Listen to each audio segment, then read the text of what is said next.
আজকের এই বিক্ষোভ পূর্ব সমাবেশের সংগ্রামী সভাপতি, আজকের এই অনুষ্ঠানের প্রধান অতিথি, ছাত্র গণ অভ্যুত্থানের অন্যতম পুরোধা, ইসলামী আন্দোলন বাংলাদেশের মহতারাম সিনিয়র নায়েব আমির হযরত মাওলানা মুফতি সৈয়দ মোহাম্মদ ফয়জুল করিম শাইখে চরমনাই, উপস্থিত কেন্দ্রীয় নেতৃবৃন্দ, মহানগর নেতৃবৃন্দ, সাংবাদিক বন্ধুগণ ও সমবেত ভাইরা আমার, আমরা আজকে এখানে প্রতিবাদে নেমেছি, বিক্ষোভে নেমেছি সুনির্দিষ্ট একটি বিষয়ে। কারণ যারা বিগত 15 বছর আমাদের উপর নির্যাতন চালিয়েছে, দেশবাসীর উপর নির্যাতন চালিয়েছে, বাংলাদেশের সম্পদ লুণ্ঠন করেছে, বিশেষ করে যারা বিগত জুলাই মাসে এবং আগস্টের 5 তারিখ পর্যন্ত ছাত্র জনতাকে যারা নির্মমভাবে হত্যা করেছে, গণহত্যা চালিয়েছে, মানবাধিকার লঙ্ঘন করেছে, আমরা তাদেরকে বিচারের মুখোমুখি দেখতে চাই। ভাইরা আমার, আরেকটি বিষয় হলো, আমরা বিভিন্নভাবে বিভিন্ন সোর্সে খবর পাচ্ছি নানামুখী ষড়যন্ত্র চলছে। আবারও এই পরাজিত শক্তি, পতিত স্বৈরাচার বিভিন্ন মাধ্যমে দেশকে অশান্ত করে তোলার জন্য চেষ্টা চালাচ্ছে। আজকে তারা বাংলাদেশের সংখ্যালঘু সম্প্রদায়কে ঢাল হিসাবে ব্যবহার করছে। আমরা পরিষ্কার বলতে চাই, কোন ষড়যন্ত্র চক্রান্তে এই পতিত স্বৈরাচার সরকার আর পুনর্বাসিত হতে পারবে না ইনশাআল্লাহ। আরেকটি বিষয়, এই স্বৈরাচার হাসিনা সরকারের এই অবৈধ প্রধানমন্ত্রীর ছেলে সজীব ওয়াজেদ জয়, সে বিদেশে থেকে বিভিন্নমুখী উস্কানিমূলক বক্তব্য দিচ্ছে। একবার সে বলে তার মা নাকি পদত্যাগ করে নাই, অথচ শেখ হাসিনা নিজেই বলেছেন তিনি পদত্যাগ করেছেন, ঠিক ঠিক না? আবার সে উদ্ধত্তপূর্ণভাবে বলছে, দিল্লিকে আহ্বান জানাচ্ছে, ভারত সরকারকে আহ্বান জানাচ্ছে যাতে বাংলাদেশের বিদ্যমান সংবিধান যাতে সংরক্ষণ করা হয়। দিল্লিকে আহ্বান জানাচ্ছে বাংলাদেশের সংবিধান সংরক্ষণ করার জন্যে, সুরক্ষিত করার জন্যে। দিল্লিকে আহ্বান জানাচ্ছে সাংবিধানিকভাবে আগামী 90 দিনের মধ্যে যাতে বাংলাদেশে নির্বাচন হয়। তা দিল্লি কি বাংলাদেশে নির্বাচন করবে? বাংলাদেশের সংবিধান রক্ষার দায়িত্ব কি দিল্লির? তাহলে কি বোঝা যায়, আসলে তারা বাংলাদেশকে কোনো স্বাধীন রাষ্ট্র এখনো মনে করে না। তারা বাংলাদেশকে দিল্লির একটি করদ রাজ্য মনে করে। এরা দেশদ্রোহী, দেশের শত্রু, দেশের দুশ্মন। অতএব মা ছেলেকে দেশদ্রোহী মামলা তাদের বিরুদ্ধে করতে হবে। তারা দেশদ্রোহী এবং এই দেশদ্রোহীদেরকে দেশে এনে তাদেরকে শাস্তির ব্যবস্থা করতে হবে।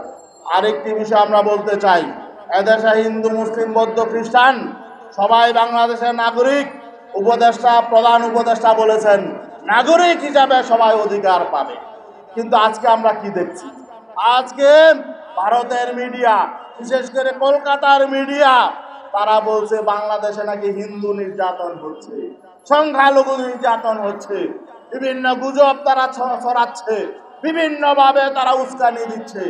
এ সমস্ত গুজব বাংলাদেশের বিরুদ্ধে চক্রান্ত, ষড়যন্ত্র।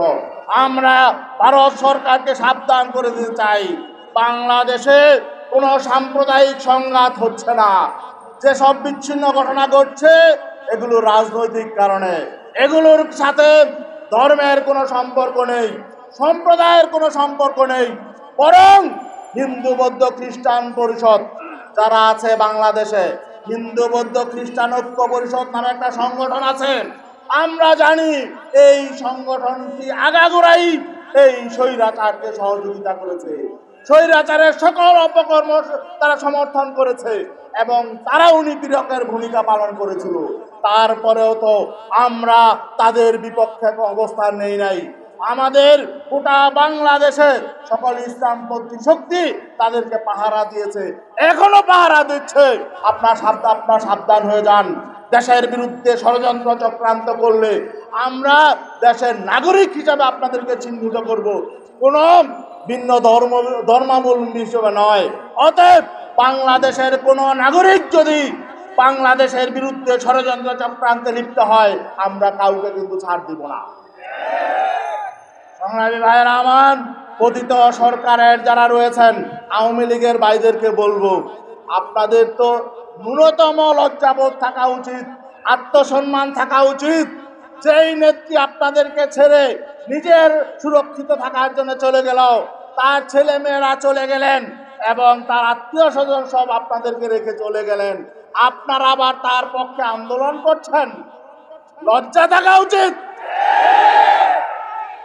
যদি আপনাদের ন্যূনতম লজ্জা থাকে, বিবেক বুদ্ধি থাকে, আল্লাহ যদি আপনাদের মাথায় ন্যূনতম বিবেক দিয়ে থাকেন, আপনারা তাকে বর্জন করুন। আপনারাও তার বিচার চান। আপনাদেরকে কেন তারা অরক্ষিত রেখে চলে গেল? আপনাদেরকে কেন তারা অবৈধ কাজ করার জন্য নির্দেশ দিল? বরং আপনাদের উচিত, আপনাদের তো তাদের বিরুদ্ধে বিচার চাওয়া উচিত। বাংলাদেশের কোনো মানুষ হাসিনাকে সমর্থন করতে পারে না এবং শেখ মুজিবের 14 গোষ্ঠী কাউকে সমর্থন করতে পারে না। আর বিগত 15 বছর 16 বছর ক্ষমতায় থেকে তারা যে সমস্ত ফরমান জারি করেছে, যেসব আইন করেছে, সংবিধানে যেসব সংশোধনী তারা এনেছে, সব কিছু বাতিল করতে হবে। বর্তমান সংবিধান এটা বাংলাদেশের জন্য উপযোগী সংবিধান নয়। তারা সংবিধানের যে সমস্ত অবৈধ, এই অবৈধ পার্লামেন্টে বসে যেসব অবৈধ সংশোধনী এনেছে, অবৈধ আইন করেছে, সব কিছু বাতিল করতে হবে। শুধু বিচার করলেই হবে না, বাংলাদেশের সংবিধানকে বাংলাদেশের উপযোগী করতে হবে।